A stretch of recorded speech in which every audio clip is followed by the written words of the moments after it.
บริษัทโตโยต้าจะตั้งฐานการผลิตและประกอบรถในลาวต่อไปอาจจะหยุดการนำเข้ารถโตโยต้าจากประเทศไทยและราคารถในลาวอาจจะถูกลงไล่สัมผัสการเดินทางแบบใหม่ไปกับmigula.com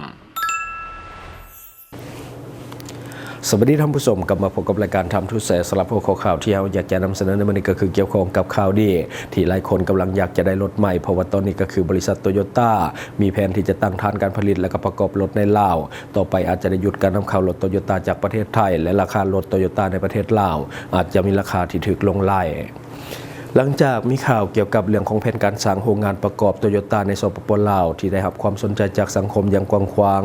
ล่าสุดก็คือบริษัทได้ออกมาประกาศอย่างเป็นทางการว่าจะได้จัดตั้งบริษัทโตโยต้าก็คือ Tissue Manufacturing Laos Company Limited ซึ่งว่าจัดขึ้นในวันที่ 5 มิถุนายน 2026 ที่ผ่านมาเพื่อดำเนินธุรกิจประกอบรถยนต์ในรูปแบบของน็อกดาวน์อยู่ในสปป.ลาวบริษัทใหม่แห่งนี้จะเป็นฐานการผลิตและจัดส่งรถยนต์สำหรับตลาดภายในสปป.ลาวโดยมีเป้าหมายส่งเสริมอุตสาหกรรมยานพาหนะพร้อมกับพัฒนาทักษะแรงงานและทรัพยากรมนุษย์ของลาวตามแผนงานการผลิตจะเริ่มขึ้นในเดือนเมษายน 2028 บริษัทคาดว่าจะสามารถผลิตรถได้หลายกว่า 5,000 คันต่อปีโดยสุมใส่การประกอบรถอยู่2รุ่นก็คือ Toyota Hilux และก็ Toyota Fortuner นอกจากนี้ยังมีแผนที่จะสร้างเวียกเห็นงานทำให้กับคนลาวประมาณ150ตำแหน่งพร้อมทั้งมุ่งมั่นรักษาราคารถให้สามารถที่จะแข่งขันได้และก็มีการสนองสินค้าอย่างต่อเนื่อง Toyota Tissue ก็คือระบุว่าธุรกิจด้านยานพาหนะเป็นหนึ่งในยุทธศาสตร์สำคัญของบริษัทและการลงทุนในลาวในครั้งนี้เป็นบัตรเก่าสำคัญในการขยายของเขตธุรกิจดังกล่าวพร้อมกันนั้นยังคาดหวังว่าการผลิตรถภายในประเทศจะช่วยให้ประชาชนลาวสามารถเข้าถึงรถในราคาที่เหมาะสมหลายขึ้นการจัดตั้งโรงงานประกอบรถโตโยต้าในสปป.ลาวถือว่าเป็นข่าวดีต่อกับภาคอุตสาหกรรมของประเทศเพราะว่าบ่เพียงแต่จะสร้างเวียกเห็นงานทำและก็พัฒนาบุคลากรเท่านั้นแต่ยังมีส่วนช่วยในเรื่องของการกระตุ้นเศรษฐกิจและก็ส่งเสริมการพัฒนาสังคมของเราในระยะยาวอีกด้วยอันนี้ก็คือในของข่าวสั้นๆนี่ก็ถือว่าเป็นข่าวที่เป็นข่าวจริงและก็เป็นสิ่งที่หลายคนรอคอยเป็นข่าวดีสำหรับคนที่กำลังวางแผนจะซื้อรถในอนาคตเพราะว่าบริษัทได้จดทะเบียนแล้วถือว่าเป็นเรื่องจริงคนเราจะเป็นเจ้าของรถโตโยต้าได้ง่ายขึ้นเพราะว่าตอนนี้ถือว่าแพงหลายสำหรับรถโตโยต้าซึ่งว่ารถจีนก็ถือว่าเป็นทางเลือกหนึ่งที่สำคัญเพราะว่าเขาถึงง่ายกว่าแต่ถ้าว่ามีโรงงานประกอบอยู่ในสปป.ลาวแท้ก็จะเห็นให้ราคารถโตโยต้าถูกลงไล่เนาะและที่สำคัญเราจะหยุดการนำเข้าจากต่างประเทศเพราะว่าในปัจจุบันรถโตโยต้าเกือบ 100% คือนำเข้าจากประเทศไทยยกเว้นรุ่นที่บ่ได้ประกอบโดยซึ่งว่าถ้าเราประกอบเองก็จะเห็นให้ราคาถูกลงเนื่องจากว่าบ่มีภาษีนำเข้าที่มันแพงแบบในปัจจุบันคือตอนนี้เรานำเข้ารถจากประเทศไทยเป็นหลักคาดว่าจะอยู่ประมาณ 50-80% สำหรับรถโตโยต้าก็คือนำเข้ามาโดยเฉพาะพวกรถกระบะและก็ Fortuner แต่ถ้าเป็นพวกปลาโดนอย่างต่างๆก็คือนำเข้าจากญี่ปุ่นโดยตรงเนาะการตั้งโรงงานประกอบรถโตโยต้าหรือว่า Toyota Assembly Plant อยู่ในสปป.ลาวจะถือว่าเป็นบัตรเก่าหันเปลี่ยนที่สำคัญที่จะส่งผลดีหลายอย่างรวมทั้งในด้านเศรษฐกิจด้านการพัฒนาสังคมและก็ผู้บริโภคภายในประเทศของลาวนำด้วยบัดนี้เฮามาเบิ่งข้อดีและก็ผลประโยชน์ที่ได้จากการสร้างตั้งโรงงานที่จะเกิดขึ้นภายในอนาคตอันมอนี่เดี๋ยวเฮามาเบิ่งตัวที่1ก็คือด้านเศรษฐกิจและก็การลงทุนหรือว่า Economy and Investment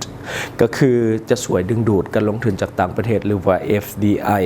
คือการที่บริษัทยักษ์ใหญ่ระดับโลกอย่างโตโยต้าเข้ามาตั้งฐานการผลิตในลาวจะช่วยเพิ่มความเชื่อมั่นให้แก่นักลงทุนสากลอื่นๆให้เข้ามาลงทุนในลาวหลายขึ้นและต่อมาก็คือจะลดผ่อนเรื่องของการหัวรายเงินตราไปต่างประเทศคือในปัจจุบันเราต้องนำเข้ารถสำเร็จรูปก็คือ CBU จากประเทศไทยโดยเฉพาะจากประเทศไทยเป็นมูลค่าหลายล้านดอลลาร์ในแต่ละปีการประกอบในรูปแบบของ CKD หรือว่า Completely Knockdown ภายในประเทศจะช่วยลดผ่อนเรื่องของการนำเข้าและรักษาเสถียรภาพของเงินตราของประเทศไว้ได้ดีขึ้นและต่อมาก็จะเป็นการชุกโยตองโสอุปทานหรือว่า Supply Chain จะเกิดมีโรงงานขนาดน้อยและก็ขนาดกลางก็คือพวก SME ต่างๆที่ว่าเป็น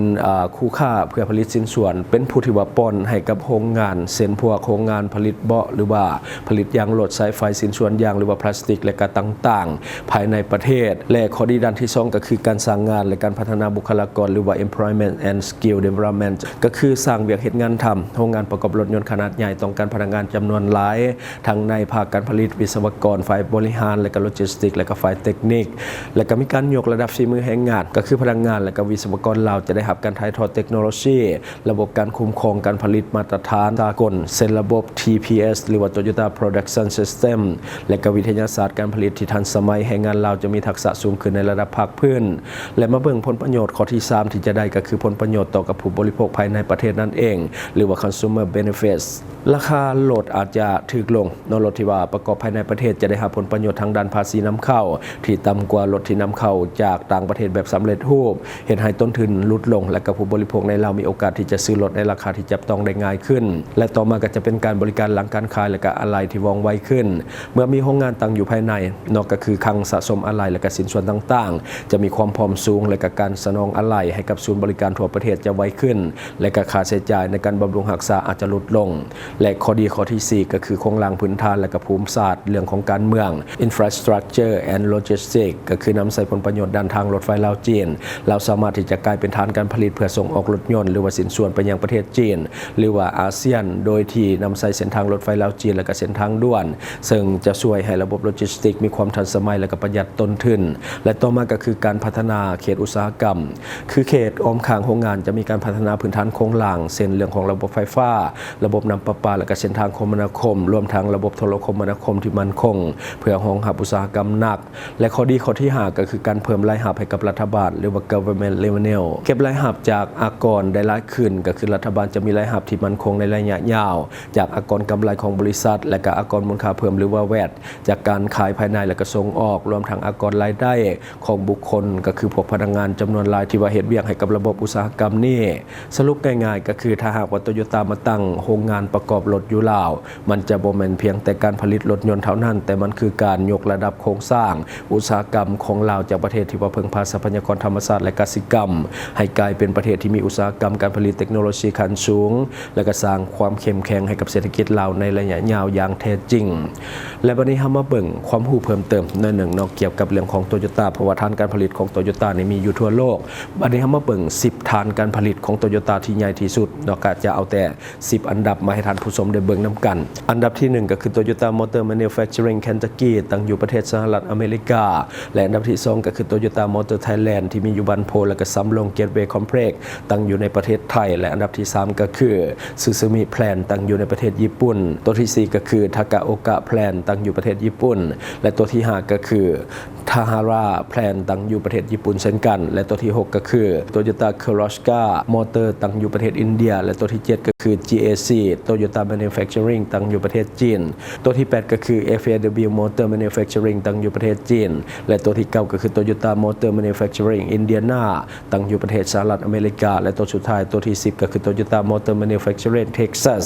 ตั้งอยู่ประเทศสหรัฐอเมริกาเช่นเดียวกันเนาะและประเด็นข้อมูลที่น่าสนใจเพิ่มเติมก็คือโรงงานเคนตักกี้ในสหรัฐอเมริกาเป็นโรงงานโตโยต้าที่ใหญ่ที่สุดในโลกมีกำลังการผลิตสูงถึง 550,000 คันต่อปีและก็ผลิตเครื่องจักรได้หลายกว่า 600,000 หน่วยต่อปี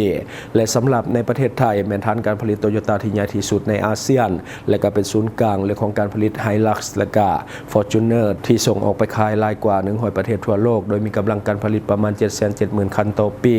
และสำหรับฐานการผลิตโตโยต้าในประเทศอาเซียนมีตัวได้แน่ก็จะมีประเทศไทยอินโดนีเซียมาเลเซียฟิลิปปินส์และเวียดนามและสุดท้ายอาจจะมีลาวในปี 2028 ที่จะมาถึงนี้เนาะและอันนี้ก็คือ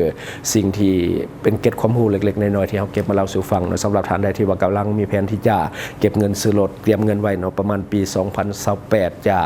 ได้เห็นรถคันแรกที่ว่าออกจากโรงงานที่ประกอบในประเทศลาวของเฮาอย่างแน่นอนเนาะอันนี้จบไปสำหรับเรื่องข่าวขอฝากหน่อยนึงสำหรับท่านใดที่ว่ามีแผนจะเข้ามาท่องเที่ยวสปป.ลาวในปัจจุบันซึ่งแหล่งท่องเที่ยวกำลังงามในปัจจุบันเนาะก็คืออยากให้ศึกษาข้อมูลล่วงหน้าเกี่ยวกับเรื่องของแหล่งท่องเที่ยวอย่างต่างๆก่อนที่จะเข้ามาเพื่อป้องกันเรื่องของการถึงเอาเปรียบจากมิจฉาชีพต่างๆโดยท่านสามารถเข้าไปหาข้อมูลได้ในเว็บไซต์ migula.com ซึ่งท่านจะได้ทุกอย่างที่ท่านต้องการบ่ว่าจะเป็นข้อมูลสถานที่ท่องเที่ยวใหม่ๆในลาวข้อมูลอาหารต่างๆข้อมูลสถานที่บ้านพักโรงแรมข้อมูลเรื่องของการเช่ารถข้อมูลเรื่องของพนักงานนำเที่ยวซึ่งท่านสามารถสมัครเข้าใช้ง่ายๆโดยอีเมลหรือว่าโซเชียลมีเดียของท่านเป็นต้น Facebook สามารถลงทะเบียนได้เลยซึ่งให้บริการให้ท่านฟรี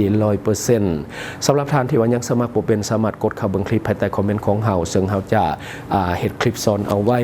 และทั้งหมดก็คือสิ่งที่เฮาแกมมาเล่าสู่ฟังหวังว่าท่านจะได้รับสาระดีๆสำหรับท่านที่ว่าเบิ่งรายการเฮาอยู่คิดเห็นจะได้กับสิ่งที่ว่านำเสนอไปก็อย่าลืมฝากไว้ภายใต้คอมเมนต์ของเฮาและข้าพเจ้าจะเข้าไปอ่านด้วยตนเองขอขอบใจ ช่องทางที่คุณสามารถรับชมข่าวสารจาก Time to Share Studio Fanpage Time to Share Laos YouTube Time to Share TikTok Time to Share Laos Facebook สิงห์ดาราสายลินอยู่เมืองลาวใช้แต่เงินกีบลาวและส่งเสริมผลิตภัณฑ์ภายในเพื่อลดพรการนำเข้าสินค้าและแก้ปัญหาเงินตา Subscribe for more video